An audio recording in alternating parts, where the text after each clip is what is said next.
Let's start with reading John 9, 1-3. As he went along, he saw a man blind from birth. His disciples asked him, "Rabbi, who sinned, this man or his parents, that he was born blind?" "Neither this man nor his parents sinned," said Jesus, "but this happened so that the work of God might be displayed in his life." Obviously, the disciples thought that he was blind as a punishment for sin, just as Job's friends said to Job. Well, what is the cause of disease? Is it caused by sin? Yes and no.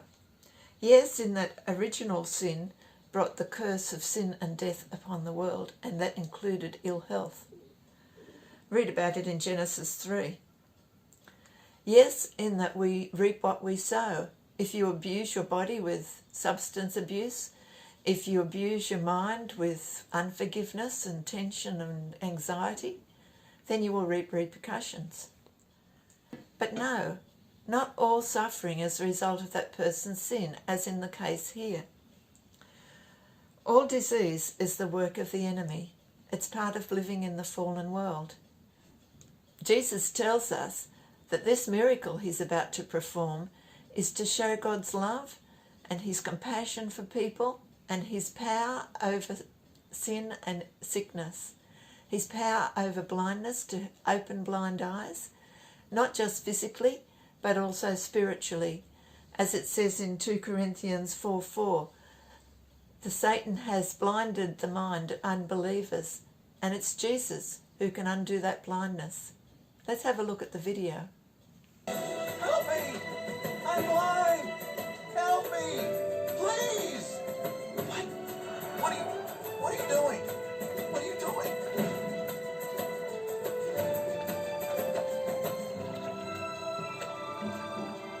Oh, I can see. I can see. I can see! What? I can see!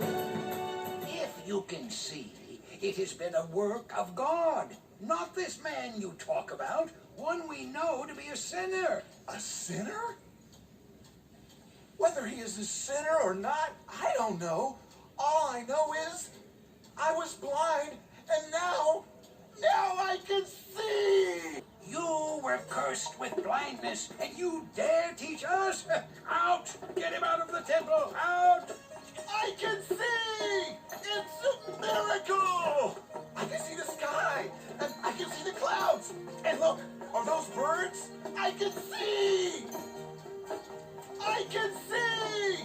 Ah! So you see, the man was blind, but his eyes were opened.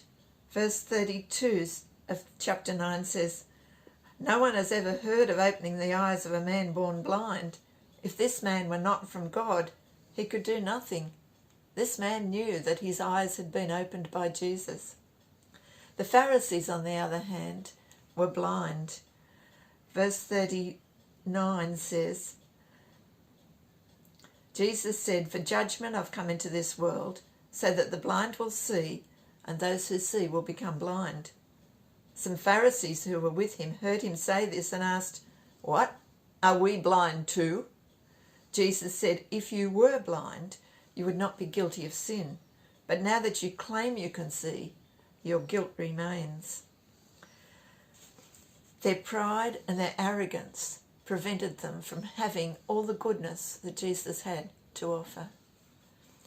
This is all summed up in 1 Peter 2, 24-25. He himself bore our sins in his body on the tree, so that we might die to sin and live for righteousness. By his wounds you have been healed. For you were like sheep going astray, but now you've returned to the shepherd and overseer of your souls. This takes us on to our next study, chapter 10, the mega good shepherd. Find at least 3 promises the good shepherd makes to his sheep. I want to leave you with a prayer for clear-sightedness from Ephesians 1, 18 and 19.